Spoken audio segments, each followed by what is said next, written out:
इसमें अगर कहें तो कुछ इसकी भाषा लेंगे और कुछ अपन समरी टाइप में पढ़ लेंगे।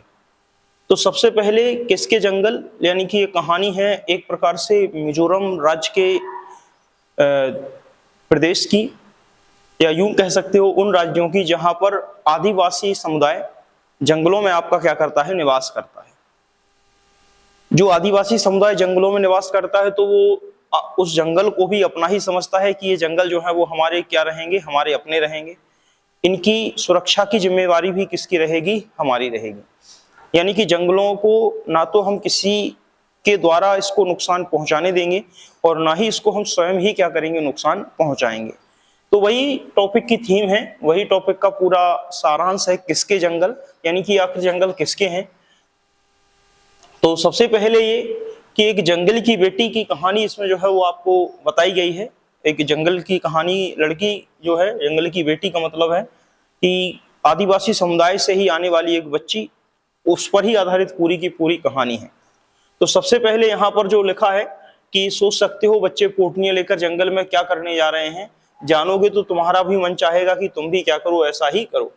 असल में ये बच्चे जो है वो जंगल में जाकर कूदते दौड़ते हैं और पेड़ों पर चढ़ते हैं और अपनी कुडुक भाषा में क्या करते हैं, गीत गाते हैं।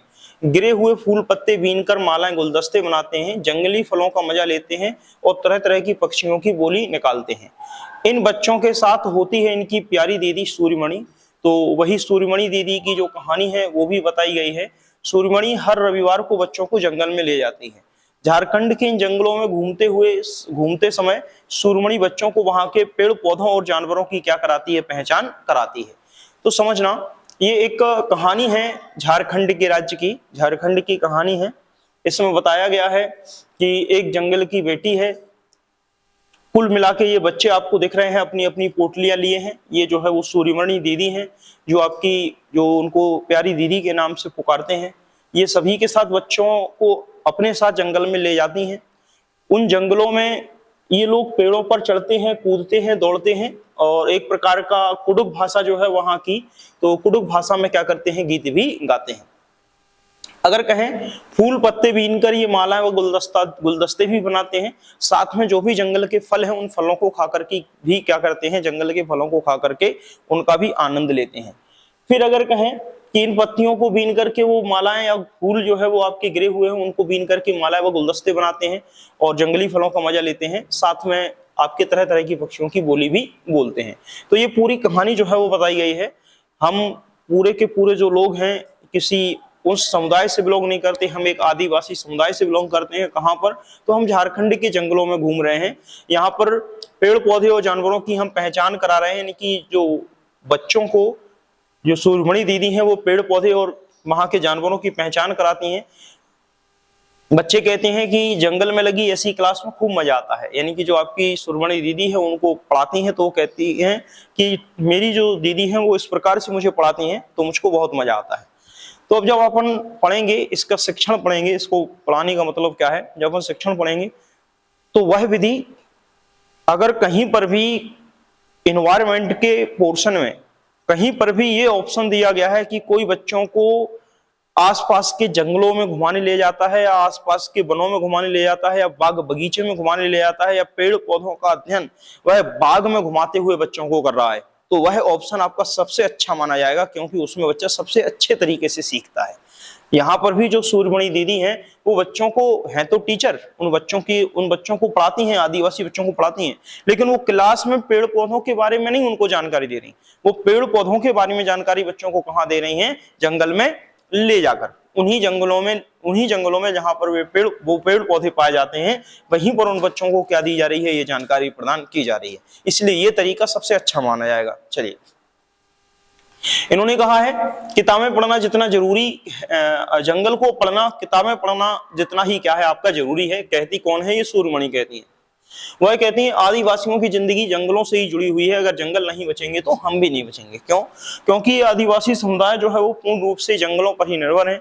इन्हीं से इनको लकड़ी प्राप्त होती है, इन्हीं से इनको जड़ी बूटियां प्राप्त होती है, इन्हीं से इनको खाने पीने का क्या मिलता है, सामान मिलता है। तो अधिकतम जो है इनका जीवन यापन किस पर आधारित रहता है, जंगलों पर।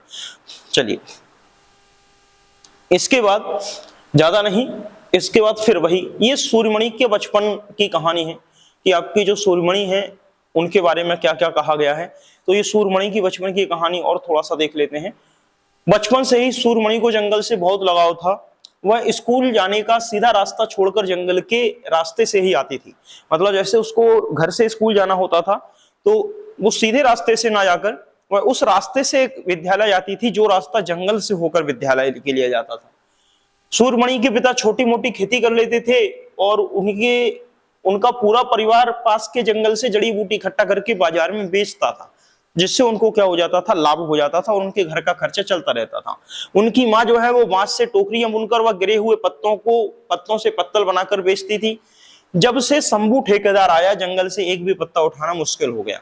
शंभू ठेकेदार यानी कि उस जंगल की जिम्मेदारी एक ठेकेदार को मिल गई कि इस जंगल से आप लकड़ी वगैरह काटोगे, यानी कि सरकार ने ठेका दे दिया उस जंगल का। तो ऐसा कहा गया है कि जब से शंभू ठेकेदार आया है, जब से जंगल से एक पत्ता उठाना भी क्या हो गया है, मुश्किल हो गया। वो एक पत्ता भी हम उठा नहीं पाते।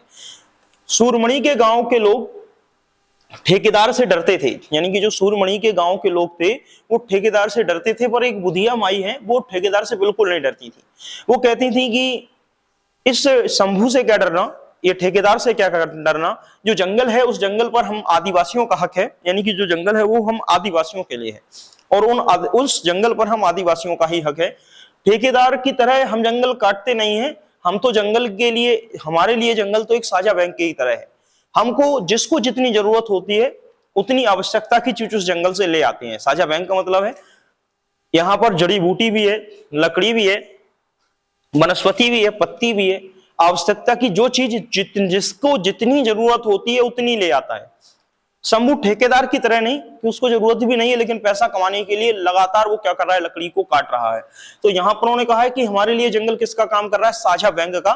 मेरा ना तेरा, जिसको जितनी जरूरत होती है हम उतना ही जंगल से क्या ले आते हैं, जरूरत का सामान ले आते हैं। जंगल का खजाना हम लूटते नहीं है जैसे कि ठेकेदार शंभू लूटता है, ऐसा कहा गया है इसमें। चलिए फिर आगे चलते हैं। छोटी सी खेती के सहारे, जो छोटी सी खेती थी उसके सहारे घर चलाना मुश्किल हो रहा था।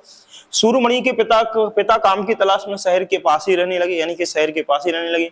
फिर भी हालात नहीं बदले, यानी कि जो हालात थे वो फिर भी नहीं बदले। कभी खाना होता था कभी नहीं, यानी कि कभी हमको खाना मिल जाता था खाने को, तो कभी ऐसा होता था कि हमको खाना ना भी मिले। मनिया चाचा अपनी पंसारी की छोटी सी दुकान से कभी कभी सूर्यमणि के घर अनाज भेज दिया करते थे, यानी कि वही मनिया चाचा है उनकी पसरट की जो दुकान थी, उन पंसारी कहा गया, उस छोटी सी दुकान से कभी कभी सूर्यमणि के घर क्या कर देते थे, अनाज जो है वो भेज देते थे, जिससे कि उनका परिवार क्या है, भूखा ना रहे। उन्होंने कोशिश करके सूर्यमणि का दाखिला बिशनपुर गांव के स्कूल में करा दिया, यानी कि जो आपके जो चाचा थे उन्होंने ही सूर्यमणि का दाखिला कहाँ करा दिया, बिशनपुर गांव के स्कूल में करा दिया पढ़ने के लिए, चूंकि उच्च शिक्षा के लिए पैसे की आवश्यकता थी।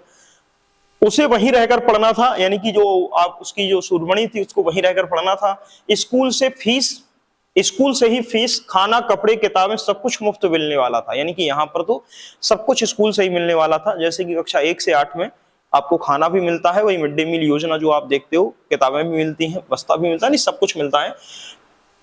पर सूर्यमणि को अपना गांव या जंगल छोड़कर दूर जाना पसंद नहीं था, यानी कि सूर्यमणि जो है वो अपना गांव छोड़ना नहीं चाहती थी, जंगल छोड़ना नहीं चाहती थी, पसंद ना था। पढ़ोगी नहीं तो भूखों मरोगी, ये किसने कहा है, मनिया चाचा ने उसको समझाया।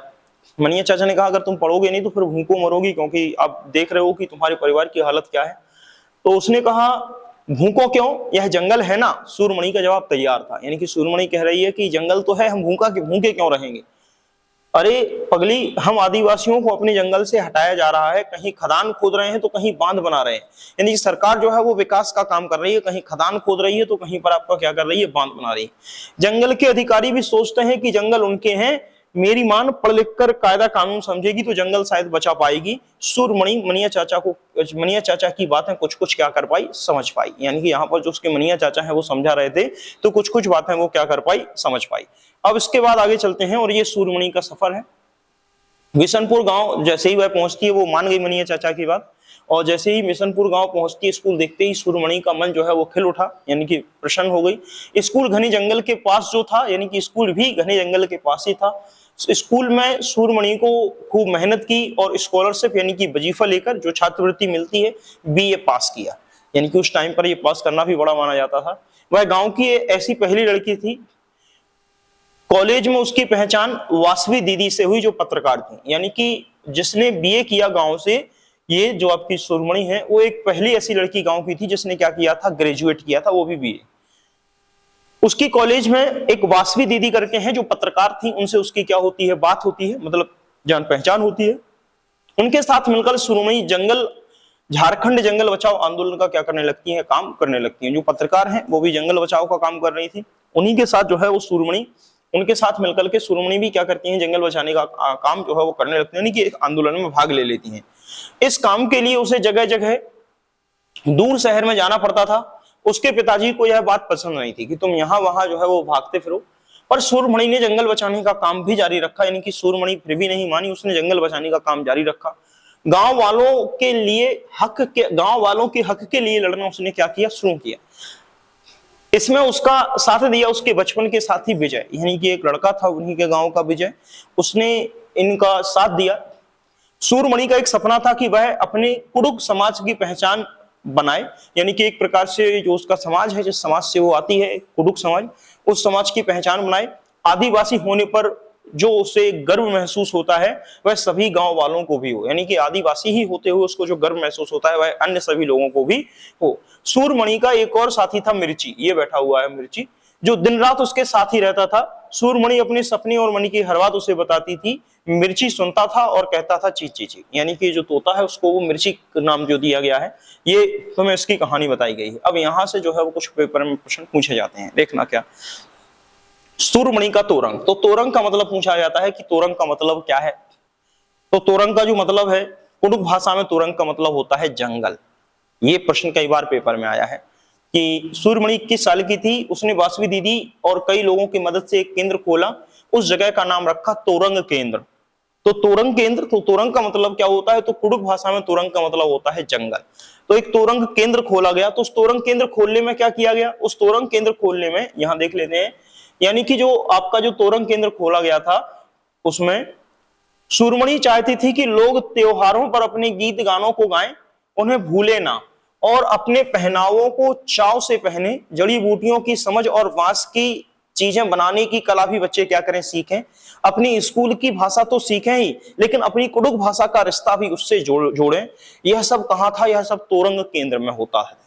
मतलब क्या, आपसे पेपर में पूछा जाएगा कि भाई तोरंग केंद्र में क्या है, या तोरंग केंद्र में क्या क्या होता था। तो याद रखना कि तोरंग में कुडुख समाज व अन्य आदिवासियों की खास किताबों को क्या रखा गया है, संभाल कर रखा गया है। इसमें गाने बजाने की कई चीजें, जैसे कि बांसुरी है या तरह तरह के ढोल भी इसमें क्या है आपको मिलेंगे, जो वहां के तोरंग समाज के द्वारा क्या किए जाते थे, प्रयोग किए जाते थे। तो जो तोरंग केंद्र खोला गया, एक सेंटर खोला गया, उसमें इन सामानों को क्या किया गया था, रखा गया था। साथ में इन्होंने कहा कि हम अपने गीत गानों को ना भूलें, उनको गाएं, साथ में उस पहनावे को ना भूलें, उस पहनावे को बड़े चाव से पहने। जड़ी बूटियों की समझ, बांस की बनी चीजों, बांस की चीजें बनाने की कला भी बच्चे सीखें। अपनी स्कूल की भाषा तो सीखें ही, अपनी कुडुख भाषा का रिश्ता भी उससे जोड़ रखें। तो ये सब चीजें कहां पर होने वाली थी, उस तोरंग केंद्र में होने वाली थी। जिन चीजों के बारे में बताया गया है, सारी की सारी जो जड़ी बूटियां हैं वो भी, बांस की जो जो बनी बनी चीजें हैं वो भी तोरंग केंद्र में हो।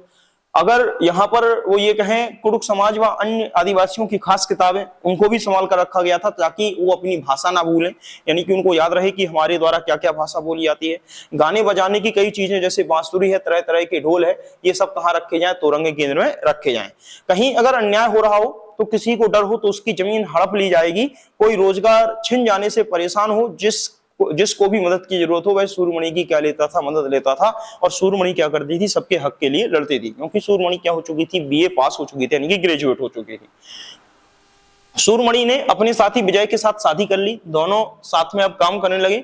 आज उनके काम को कई लोग सराहते भी हैं, उन्हें विदेश भी बुलाते हैं उनके अनुभवों से सीखने के लिए, जंगल के नए कानून बनाने के लिए। आज वहां लोग अपनी आवाज भी क्या कर रहे हैं, उठा रहे हैं। यानी कि काफी कुछ जो है वो जागरूकता इनके द्वारा जो है वो लाई गई ये समाज में, ये याद रखना। यहां से केवल एक ही पॉइंट आता है, तोरंग केंद्र। तो तोरंग केंद्र को तुम याद रखोगे। तोरंग केंद्र क्या होता है वो भी हम बाद में ब्लैक पीडीएफ पर तुम्हें मिल जाएगा कि देखो ये हाईलाइटेड है जो आपको याद रखने हैं। अब ये जंगल अधिकार कानून है, ये भी अपन को वहां मिल जाएगा कि आखिर जंगल अधिकार कानून क्या कहता है।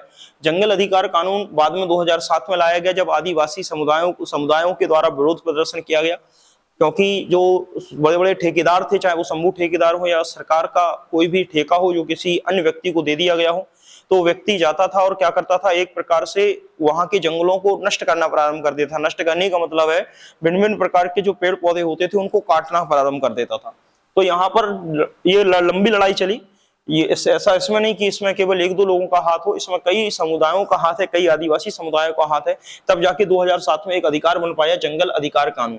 जंगल अधिकार कानून 2007 से प्रश्न आया है पेपर में, वो इसमें विकल्प बना के देखते हैं कि आखिर किन किन को जंगल पर उनका अधिकार दिलाता है। ये कानून कहता है कि अगर कोई आदिवासी समुदाय कम से कम 25 साल से उस जंगल में रह रहा है, तो फिर उनका वहां के जंगल और वहां पैदा होने वाली चीजों पर हक होगा और उन्हें उस जंगल से हटाया नहीं जाएगा। यानी कि कोई भी ठेकेदार, कोई भी सरकार उनको उस जंगल से हटा नहीं सकती अगर वो समुदाय या वो आदिवासी जनजाति वहां पर कम से कम 25 सालों से उस जंगल में रह रहा हो। तो ना तो कोई उस जंगल को नष्ट कर सकता, ना वहां की संपत्तियों को क्या कर सकता है, नुकसान पहुंचा सकता है। तो ये एक फिर कानून लाया गया। तो इस कानून को अपन याद रखेंगे।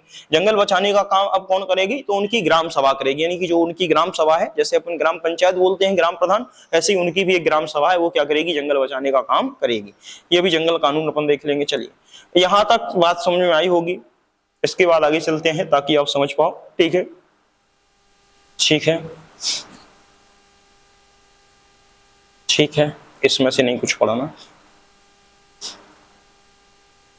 ये थोड़ा सा मैप चाहो तो देख लो। अगर इस मैप में देखोगे तो जो डार्क वाला पार्ट है, जैसे आप देख रहे हो कहीं कहीं पर डार्क ग्रीन है, कहीं कहीं पर डार्क हरा है। जहां जहां डार्क हरा है, ये जहां जहां झारखंड में यहाँ ज्यादा डार्क हरा है, यहाँ छत्तीसगढ़ में ज्यादा डार्क हरा है, यहाँ कर्नाटक गोवा के तट पर थोड़ा डार्क हरा है। इसके बाद ये पश्चिम बंगाल के यहाँ ज्यादा डार्क हरा है, पर अरुणाचल प्रदेश में सर्वाधिक हरा है। ये आपका जो ऊपर है आपका सिक्किम देख रहे हो, वहां पर सबसे ज्यादा जो है वो हरा है। इसके बाद उत्तराखंड में यहाँ पर थोड़ा हरा है, जम्मू कश्मीर में ना के बराबर है। और अगर आप देखो तो उत्तर प्रदेश में भी ना के बराबर है, मतलब उत्तर प्रदेश में कहीं जहां डार्क हरा नहीं है। डार्क हरे का मतलब है यहाँ पर घने जंगल पाए जाते हैं, यहाँ पर घने जंगल पाए जाते हैं। और इन घने जंगलों में अधिकतर आदिवासी समुदाय भी क्या करते हैं, निवास करते हैं। तो इन राज्यों को थोड़ा सा तुम याद रखोगे कि जहां जहां पर अधिक घने जंगल पाए जाएंगे, तो सबसे पहले अरुणाचल प्रदेश याद रखेंगे, यहाँ पर अधिक घने जंगल पाए जाएंगे, यानी कि वनस्पतियां अधिक होंगी। सिक्किम, यहाँ पर वनस्पतियां अधिक होंगी, मतलब वनस्पतियां सभी जगह होंगी, लेकिन अधिक कहाँ होंगी, तो प्रमुख राज्य अरुणाचल प्रदेश, सिक्किम, झारखंड और छत्तीसगढ़ और कर्नाटक और आपका उत्तराखंड। ये 4-5 जिलों के नाम आप क्या रखेंगे, याद रखेंगे। ये पीडीएफ हम वैसे भी तो हम पूरी शेयर कर देते हैं, आप निश्चिंत रहें, तो आप उसमें से आराम से देख सकते हैं। यानी कि यहाँ पर ज्यादा घने जंगल पाए जाएंगे और जहां जहां पर ग्रीन है वहां वहां पर आपके क्या पाए जाएंगे, कम घने जंगल जो है वो पाए जाएंगे। चलिए अब चलते हैं आगे। ज्यादा नहीं, बस केवल ध्यान रखना है और कुछ नहीं। अब इसके बाद पढ़ना है मिजोरम। ठीक है, यहां से प्रश्न बहुत बार आए हैं, हर साल 1 या 2 प्रश्न जो है वो मिजोरम राज्य से आते ही आते हैं। तो मिजोरम राज्य को समझते हैं कि आखिर मिजोरम राज्य है क्या और मिजोरम राज्य के बारे में क्या है, तो देखते हैं। सुनना, मिजोरम राज्य में खेती करने का तरीका अलग ही है।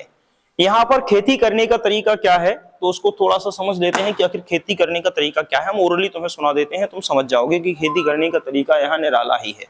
देखना, यहाँ पर झारखंड के जंगलों के बारे में तुमने सूर्यमणि दीदी के बारे में पढ़ा, यानी कि सूर्यमणि दीदी के बारे में कहानी हमने झारखंड के बारे में पढ़ी। अब हम बात करते हैं वहां पर जहां पर मिजोरम राज्य है, उस मिजोरम राज्य में होने वाली खेती के बारे में बात करते हैं कि यार मिजोरम राज्य के लोग किस प्रकार की खेती को अपनाते हैं। तो यहाँ मिजोरम राज्य के जो लोग हैं वो यहाँ पर झूम खेती को अपनाते हैं। यहाँ मिजोरम राज्य के जो लोग हैं वो किस प्रकार की खेती को अपनाते हैं, तो झूम खेती को अपनाते हैं। 2 मिनट के लिए अपन वहां पर चलते हैं और हम तुम्हें यहां समझाते हैं कि आखिर झूम खेती का मतलब क्या है। देखना, मिजोरम राज्य के जो लोग हैं तो याद रखना है कि ये झूम खेती को समझाते हैं। उस पूरे पाठ में से भी जितना पढ़ा वो भी इंपॉर्टेंट था, लेकिन सबसे ज्यादा इंपॉर्टेंट हम तुम्हें यहाँ 10 मिनट में समझा रहे हैं, वो सबसे ज्यादा इंपॉर्टेंट यहाँ से ही पेपर में आता है। अगर कहें कि झूम खेती, तो झूम खेती के बारे में अपन याद रखेंगे कि झूम खेती कहां पर होती है, तो प्रमुख राज्य रहेगा झूम खेती के लिए मिजोरम। अन्य राज्यों में भी रहेगी, पूर्वोत्तर प्रदेश जो अन्य राज्य है वहां पर भी झूम खेती की जाएगी। यानी कि आप कह सकते हो कि झूम खेती, अगर एक सिंगल ऑप्शन दिए गए हैं, अगर विकल्प में ये दिया गया है मिजोरम राज्य है, आपका अरुणाचल प्रदेश राज्य है, आपका उत्तर प्रदेश है, आपका मध्य प्रदेश है या कर्नाटक है, और फिर पूछे बताइए किस राज्य में जो झूम खेती होती है, तो आप बेधड़क टिक लगाएं मिजोरम। लेकिन अगर इस प्रकार के राज्य दिए गए हैं कि ए ऑप्शन दे दिया मिजोरम, बी ऑप्शन दे दिया अरुणाचल प्रदेश, सी ऑप्शन दे दिया आपका मेघालय, और डी ऑप्शन दे दिया दिल्ली, या ई ऑप्शन कोई दे दिया है आपका, या डी ऑप्शन दे दिया है कर्नाटक, और फिर दिया है बताइए पहला दूसरा सही है, या पहला दूसरा तीसरा सही है, या दूसरा तीसरा चौथा सही है, तो उस कंडीशन में मिजोरम राज्य में अन्य पूर्वोत्तर प्रदेशों को शामिल करते हुए आप क्या करेंगे, झूम खेती वहां पर टिक लगाएंगे। यानी कि झूम खेती मिजोरम राज्य के साथ साथ उस आसपास के क्षेत्रों में भी होती है जो आपके पूर्वोत्तरी प्रदेश के राज्य हैं। बात समझ पाए हो? तो याद रखना। अब बात करें कि आखिर झूम खेती है क्या, तो सबसे पहले झूम खेती को तो समझते ही हैं, लेकिन झूम खेती समझने के साथ साथ यहां पर खेती के बंटवारे की चर्चा भी कर लेते हैं। यहां पर जो खेती का बंटवारा होता है, उस खेती का बंटवारा किस पद्धति से होता है, तो खेती के बंटवारे के लिए पद्धति होती है टिन। यानी कि यहां पर टिन व्यवस्था चलती है, या कह सकते हो टीन व्यवस्था चलती है। इसको टीन व्यवस्था कह दें या टिन व्यवस्था कह दें, टिन कम मिलेगा, टीन व्यवस्था या टीन खेती, या टीन आप कह सकते हो कि टीन प्रणाली जो है वो यहां पर आपकी चलती है। ये टीन प्रणाली क्या है उसको थोड़ा सा समझते हैं। वो कहते हैं कि यहां पर जब सबसे पहले किसी जगह पर हमको, जैसे मिजोरम राज्य है, तो मिजोरम राज्य में अगर खेती का बंटवारा होना होता है, तो हमारे यहां पर जैसे उत्तर प्रदेश वगैरह है, मध्य प्रदेश वगैरह है, आपका कोई अन्य राज्य है, तो वहां पर देखा होगा कि ये खेत पहले से ही ऑलरेडी चिन्हित हैं कि भैया ये राम का खेत है, या श्यामू का खेत है, ये हीरालाल का खेत है, ये पन्नालाल का खेत है। इसमें पहले से ही ऑलरेडी डिस्ट्रीब्यूटेड है, उनके नाम बाकायदा रजिस्ट्री है कि भैया ये जो है दर्ज है, ये पन्ना का खेत है, ये हीरा का खेत है, ये श्यामू का खेत है, ये गोविंद का खेत है, ये इसका खेत है। यानी कि हमारे यहाँ पर जो आपके खेत बटे हुए हैं, उन खेतों का डिस्ट्रीब्यूशन जो है वो आपका पहले से ही है। यानी कि खेत ऑलरेडी बटे हुए हैं कि ये किसका खेत है, ये किसका खेत है। ऐसा नहीं है कि आपके खेत जो है वो आपके बटे ना हो, खेत जो है वो सभी के बटे हुए हैं, सबके अपने अपने नाम दर्ज हैं कि ये खेती अमुक व्यक्ति की है। जो भी व्यक्ति खेती करेगा वो अपने ही नाम दर्ज जमीन पर क्या करने जाता है, खेती करने जाता है। लेकिन यहां पर मिजोरम राज्य में ऐसा नहीं है। मिजोरम राज्य में खेती हर साल बांटी जाती है। यानी कि जो खेती है कि कौन किस जमीन पर खेती करेगा, वो हर साल खेती जो है वो डिस्ट्रीब्यूट की जाती है। वो खेती का जो विभाजन किया जाएगा वो हर वर्ष किया जाएगा। अब हर वर्ष के आधार पर किया जाएगा, तो हर वर्ष किया जाएगा टीन प्रणाली के माध्यम से। लेकिन इस टीन प्रणाली में एक सिस्टम चलेगा, लॉटरी सिस्टम। लॉटरी सिस्टम क्या कहता है, तो लॉटरी सिस्टम कहता है कि एक टीन में हम इस प्रकार से क्या कर लेंगे, कुछ पर्चियां जो है वो बना के रख लेंगे। यानी कि यहां पर कुछ ऐसी पर्चियां जो है वो ऑलरेडी कई पर्चियां जो है वो बनाकर रख लेंगे, और भिन्न भिन्न प्रकार की पर्चियां जो है वो हम बनाकर इस टीन के अंदर क्या कर लेंगे, भर लेंगे। जैसे नहीं 16 पर्ची खेलते हैं कि भैया लो उड़ा दी हमने, अब पकड़ो आपको कौन सी पर्ची मिल रही है। या जैसे लकी ड्रॉ निकाला जाता है, कोई कंपनियां बुलाती हैं, बड़ी बड़ी कंपनियां, त्योहारों पर आओ हमारे यहाँ लकी ड्रॉ ओपन है, तो आप इसमें एक पर्ची निकालते हो सकता है उसमें कुछ भी ना मिले, हो सकता है उसमें आपको कुछ भी मिल जाए, इनाम मिल जाए। तो इस यहाँ पर भी मिजोरम राज्य में या पूर्वोत्तर प्रदेशों में जहां पर झूम खेती होती है, वहां पर लॉटरी सिस्टम चलता है। इसमें एक एक करके हर परिवार को उस दिन एकत्रित होना पड़ता है। क्यों? क्योंकि आज जो है वो खेती का बंटवारा होना है, और खेती का बंटवारा किस प्रणाली से होगा, तो टीन प्रणाली के माध्यम से तो खेती का बंटवारा किया जाएगा। लेकिन वो प्रणाली क्या रहेगी, वो लॉटरी सिस्टम रहेगा। उस लॉटरी सिस्टम के तहत क्या करेंगे, एक टीन लेंगे, उसमें कई पर्चियां भर के रख लेंगे, उसमें लिख लेंगे, किसी पर्ची पर लिख लेंगे 1 टीन, किसी पर लिख लेंगे 2 टीन, किसी पर लिख लेंगे 3 टीन, किसी पर लिख लेंगे आपका 4 टीन। यानी कि इस प्रकार से उन पर्चियों पर ये नाम लिखे रहेंगे, 1 टीन बीज, 2 टीन बीज, 3 टीन बीज, 4 टीन बीज, इस प्रकार से उस पर्चियों पर लिखे रहेंगे। अब एक एक करके एक एक व्यक्ति आएगा, हर परिवार का सदस्य मुखिया आएगा, वो इस टीन में हाथ डालेगा और एक पर्ची निकालेगा। उस पर्ची को सभी के सामने खोलकर दिखाएगा और कहेगा कि देखो हमारे में 2 टीन बीज निकला है, या 2 टीन खेती निकली है।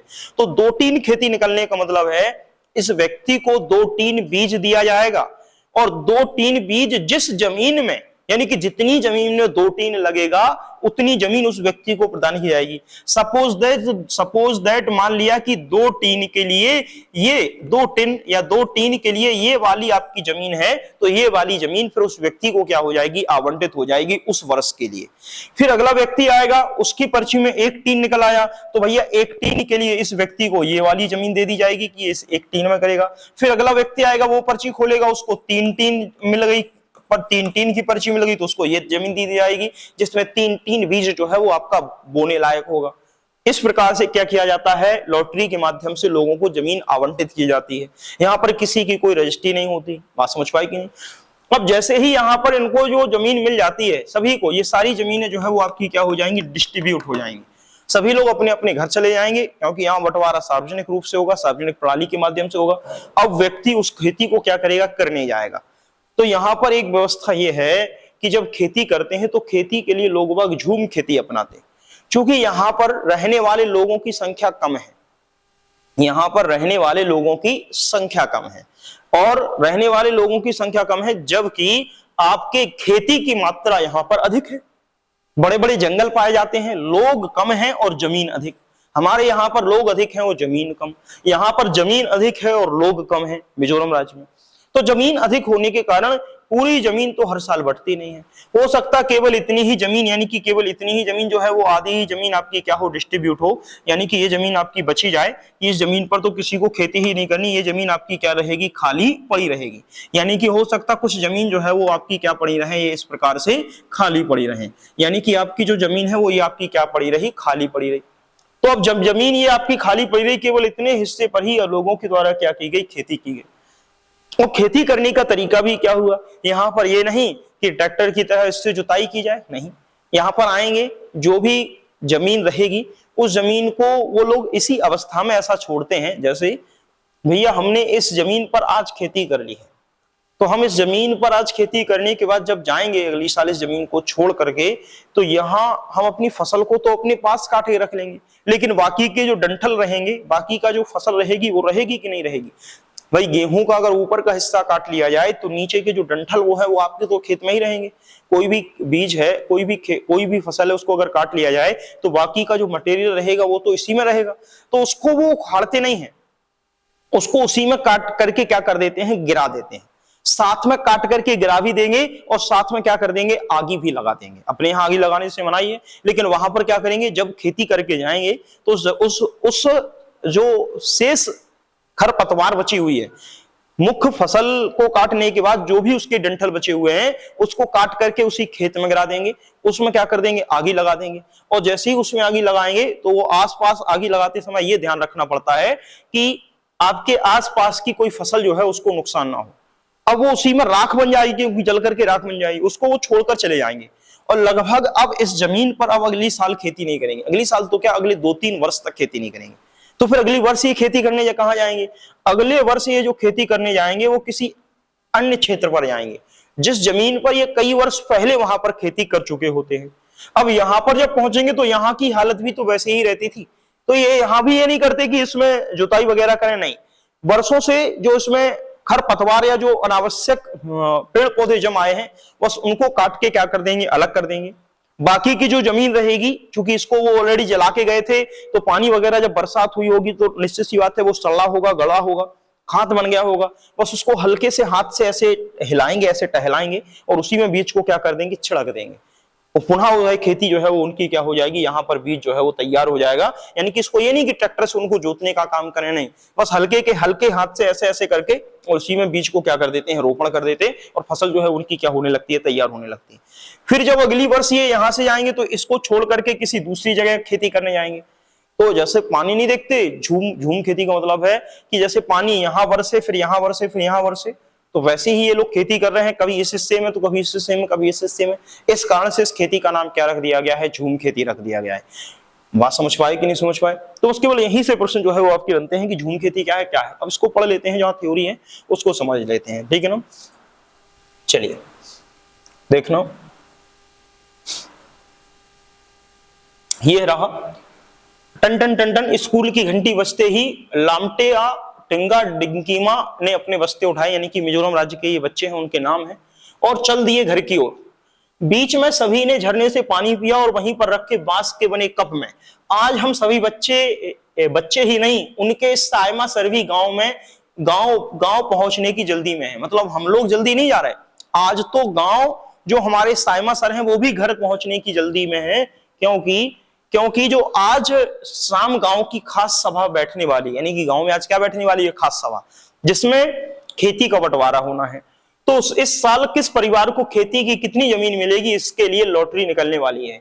जमीन को साझा मानकर हम सब लोगों को बारी बारी उस जमीन पर खेती करने का मौका मिलता है।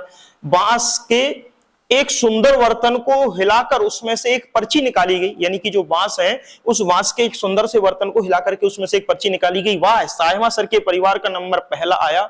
वे बोले, झूम खेती की पहली पर्ची मेरे परिवार के नाम की आई है। यह मेरे लिए खुशी की बात है, मगर इस साल हम ज्यादा जमीन नहीं ले पाएंगे। पिछली बार मैंने ज्यादा जमीन ली थी, लेकिन मैं अपनी जिम्मेदारी को पूरा नहीं कर पाया था। यानी कि पर्ची जो है वो उन्होंने फिर निकाली। वही वो पर्ची बांटने का तरीका जिसको मैं तुम्हें सीधा समझाया है, इसमें कहानी के माध्यम से सिखाया गया है। तो आपको थ्योरी याद रखनी है जो हमने तुम्हें बताई है। अब ये क्या करते हैं कि मैं कर पाया था, मेरी बहन झीरी की शादी के बाद स्कूल की नौकरी के साथ साथ अकेले खेती का काम करना मेरे लिए मुश्किल है। तो उन्होंने कहा कि भैया मैं इतनी ज्यादा खेती नहीं कर पाऊंगा, मैं इस बार कम ही खेती लूंगा। साइमा सर ने 3-3 जमीन मांग ली। छोटी मथानी पूछ बैठी, 3-3 जमीन। चामुई ने समझाया, 1 टीन बीज हम जितनी जमीन में बोते हैं उसे 1 टीन जमीन बोलते हैं। तो 3 बीज हम जितनी जमीन में बोएंगे उसको हम 3 टीन जमीन कहेंगे। बात समझ पाए? तो वही जिसको वो 3 जमीन या 1 टीन जमीन कह रहा है, वो कह रहा 3 जमीन का मतलब क्या है, 1 टीन बीज हम जितनी जमीन में बोते हैं वो 1 टीन जमीन कहलाती है। ठीक है ना? तो इसको टीन के माध्यम से ही खेती जो है वो बढ़ती है। अब इस यहां पर देखते हैं, यहां पर खेती करने का तरीका निराला है। इसको तुम्हें ऐसा एकदम रट के रखना है, मतलब याद करके रखना है। यहां से प्रश्न पेपर में आते हैं। खेती करने का तरीका जो झूम खेती का निराला है, एक फसल काटने के बाद जमीन को कुछ साल तक आराम करने देते हैं। हमने वही तुम्हें समझाया कि 1 साल एक जमीन पर खेती कर ली है तो कुछ सालों तक उसको आराम करने देंगे, उसमें खेती नहीं करेंगे। इस जगह जो बांस या जंगल उग आता है उसे उखाड़ेंगे नहीं, यानी कि इस जगह पर जो बांस जो जंगल आ गया उसको उखाड़ेंगे नहीं, बस गिराकर जला देते हैं। यानी कि उसको वहीं गिराकर क्या कर देते हैं, जला देते हैं। यह राख जमीन में क्या करती है, खाद का काम करती है। जमीन को जलाते हुए आसपास के पेड़ ना जलें, यह भी ध्यान रखा जाता है। जंगलों को नुकसान ना पहुंचे, यह भी देखना पड़ता है। फिर जब इस जमीन में खेती की बारी आती है तो जमीन को जोता नहीं जाता, मिट्टी को हल्के से हिलाकर बीज क्या कर देते हैं, छिड़क देते हैं। यही हमने तुम्हें समझाया है। एक ही खेत में अलग अलग तरह के बीज जैसे मकई, सब्जियां, मिर्च, चावल क्या किए जाते हैं, बोए जाते हैं। बात समझ पाए? यानी कि एक ही उसमें भिन्न भिन्न तरह के बीज जो है वो क्या किए जाते हैं, आपके बोए जाते हैं। चाहे आपका चावल हो, चाहे मकई हो, चाहे आपका सब्जियां हो या मिर्च हो, सारे के सारे एक ही खेत में क्या कर लिए जाते हैं, बो लिए जाते हैं। देखना, इसके बाद ये कह रहे फसल के समय अनचाही घास या पौधे को उखाड़ते नहीं है। यानी कि फसल के समय भी अनचाही घास या पौधा आ जाए उसे भी नहीं उखाड़ते हैं, बस उन्हें काट के वहीं गिरा देते हैं ताकि वे जमीन की मिट्टी में मिल जाएं। इससे भी जमीन उपजाऊ बनती है। अगर किसी भी परिवार में किसी कारण खेती का काम पिछड़ जाए, यानी कि किसी परिवार में किसी खेती का काम पिछड़ जाए, जैसे किसी कारण से पिछड़ जाए, तो दूसरे लोग मदद के लिए आ जाते हैं। मतलब जैसे हमारे यहाँ पर अगर खेती का काम पिछड़ जाए एक का, तो दूसरा मदद को नहीं आएगा, मजा लेगा। लेकिन वहां पर किसी एक का काम पिछड़ जाए तो दूसरे लोग मदद के लिए आ जाते, और वो बदले में केवल इतना ही मांगते हैं कि उनको केवल खाना आपको खिलाना पड़ेगा। यानी कि जो दूसरा परिवार मदद के लिए आएगा उसको केवल आपको खाना ही खिलाना पड़ता था, बाकी का और कोई भी अन्य पैसा वगैरह उनको देना आपको नहीं पड़ता था। यानी कि उस परिवार को जो है वो देने की आवश्यकता नहीं थी। तो यहाँ पर दूसरे लोग जो है वो मदद के लिए आ जाते थे, बस उस परिवार को उन्हें खाना खिलाना पड़ता था, यानी कि केवल खाना खिलाना पड़ता था। मुख्य फसल चावल की ही होती है, यानी कि आपके यहाँ पर मुख्य फसल चावल की ही होती थी।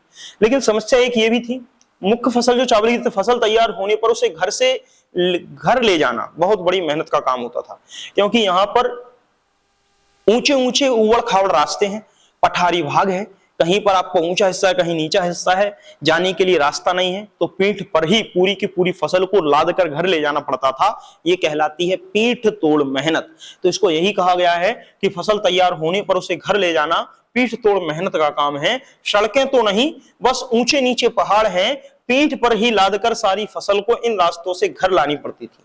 कई हफ्ते इसमें लग जाते थे, यानी कि कई दिनों का टाइम इसमें जो है वो चला जाता था, जब हम पीठ पर लाद कर इस फसल को क्या कर पाते थे, ला पाते थे। चलिए, फसल पकने पर गांव में बड़ा त्योहार मनाया जाता था। सब साथ में खाना पकाते थे, खाते थे और मजे करते थे और साथ में चिराव नृत्य करते थे। ये चिराव नृत्य जरूर पूछा गया है कि आखिर चिराव नृत्य किसे कहते हैं। तो आपका मिजोरम में एक चिराव नृत्य है, इसको समझ लेते हैं।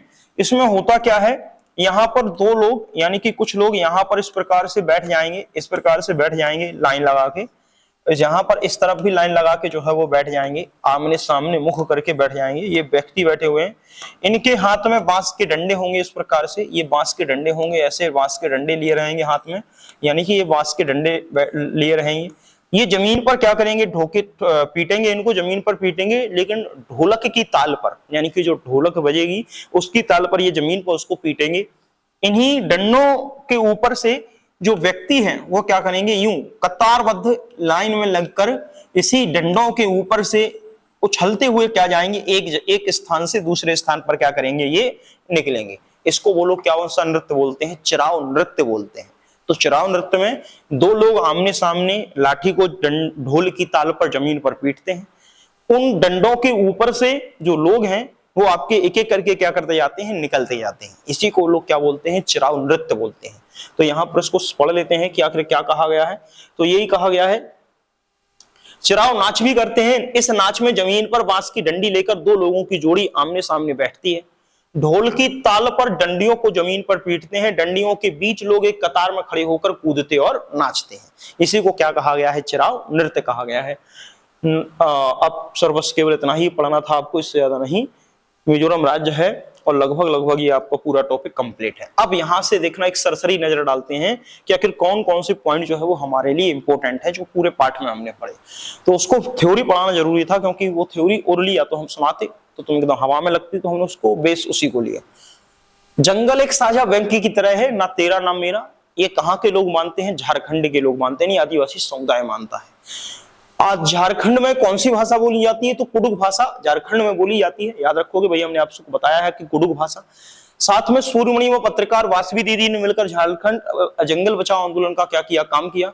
कुडुख भाषा में तोरंग का मतलब अगर पूछा जाए तो पता ही है आपको, जंगल। और तोरंग केंद्र में क्या किया गया, तो कुडुख समाज और आदिवासियों की खास किताबों को इसमें संभाल कर रखा गया है। साथ ही इसमें गाने बजाने की चीजें, तरह तरह के ढोल बांसुरी को भी क्या किया गया है, इसमें सुरक्षित रखा गया है। यानी कि आदिवासी समुदाय की जो संस्कृति है उसको यहाँ पर सजो कर रखा गया है, यानी कि उसको संभाल कर रखा गया है।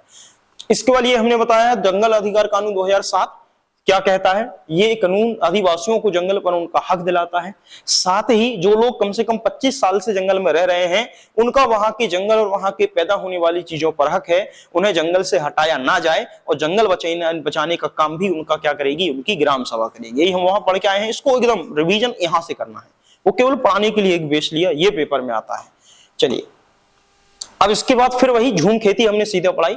झूम खेती को बताते हैं, वो कहानी सीधा खत्म कर दिया क्योंकि उसका कोई मतलब नहीं है।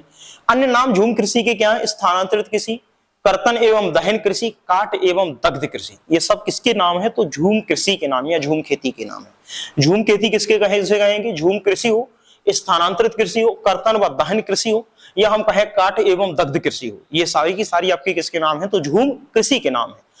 झूम खेती का अर्थ क्या है, जंगल को जलाने के बाद जो भूमि खाली हो उस पर खेती करना, यही आपका झूम का अर्थ है। भारत में मुख्यतः झूम खेती कहां होती है, तो मुख्य रूप से तो मिजोरम राज्य में होती है, अगर स्पेशली राज्य पूछे तो। लेकिन इसके अलावा तो असम, मेघालय, नागालैंड राज्य में भी क्या होगी, झूम खेती होगी। तो मिजोरम के अलावा असम, मेघालय, नागालैंड राज्य मिल जाए तो भी आप क्या कर देंगे, उनको टिक कर देंगे, ये नहीं कि आप उनको हटा दें, ठीक है ना। फिर अगर बात करें मिजोरम राज्य की सीमा को, तो मिजोरम राज्य की सीमा को, ये एक अलग से पॉइंट है कि मिजोरम राज्य की सीमा को कौन कौन से राज्य जो है वो टच करते हैं। तो ये हम पहले ही सीमा प्रदेश में आपको समझा चुके हैं कि आपका त्रिपुरा, मणिपुर और असम, ये सारे के सारे मिजोरम राज्य की सीमा को क्या करते हैं, स्पर्श करने का काम करते हैं। फिर इसके बाद अगर हम कहें मिजोरम में भूमि वितरण किस व्यवस्था से किया जाता है, तो 3 व्यवस्था के माध्यम से किया जाता है। वही हमने तुम्हें समझाया है। मिजोरम में यहाँ लॉटरी के माध्यम से जमीन का क्या होता है, आवंटन होता है। तो ये फैक्ट पॉइंट है, सीधे सीधे जो पेपर में विकल्प में बन के आते हैं, इसलिए इसकी थ्योरी को हमने तुम्हें कहां पढ़ा दिया है, वहां पूरे पाठ में पढ़ा दिया है। झूम खेती करने का तरीका निराला है, ये यहां से प्रश्न पेपर में बनते हैं।